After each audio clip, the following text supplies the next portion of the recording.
story. Claims of voter fraud all across Phenix City has city councilors rattled tonight. Candidates for the District 2 seat brought their official complaints to today's work session. News 3's Michaela Singleton joins us now with just how many votes apparently threw off last week's election.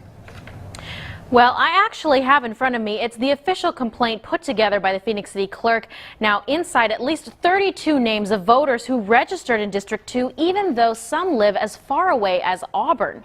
Is on you if it's challenged. City councilors heard from candidates, police, and the city manager on reports of alleged voter fraud in the race for the open District 2 council seat.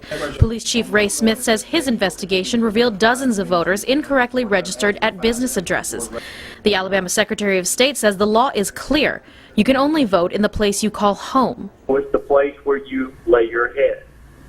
That would be the place that you sleep, that you shower, that you eat a lot of meals. That's your domicile. All we're committed to doing is to making it easy to vote and hard to cheat in Alabama. Although there are only 32 incorrectly registered voters in the official complaint, Chief Smith says his office is already looking into 20 more, and the list continues to grow. Candidate Vicki Carter Johnson says she believes she would have won in a landslide had these fraudulent votes been caught sooner. We don't know who they voted for, but hypothetically speaking, they don't know Vicki Carter Johnson. They had no interest in Vicki Carter Johnson. Meanwhile, other candidates say while they can't change the outcome of the election, they hope voters can get a fair chance to choose their representative. Well, there's only two of us in the race now, and somebody's going to win. Hopefully it's going to be me. I'm not blaming anybody for this.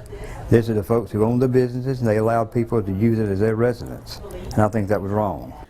The city council members say their only course of action is to report the offenders to the registrar's office and have them removed from the voter list before the next election.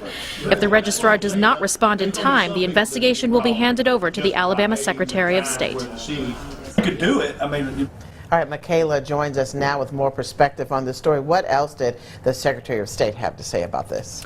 Well, Secretary of State Merrill, he did say that the city clerk and whoever was elected to look over the voter list, it was actually their responsibility to check those addresses before voters hit the polls. So now it's impossible for them to change their results. So there's no way to really eliminate those fraudulent votes at all?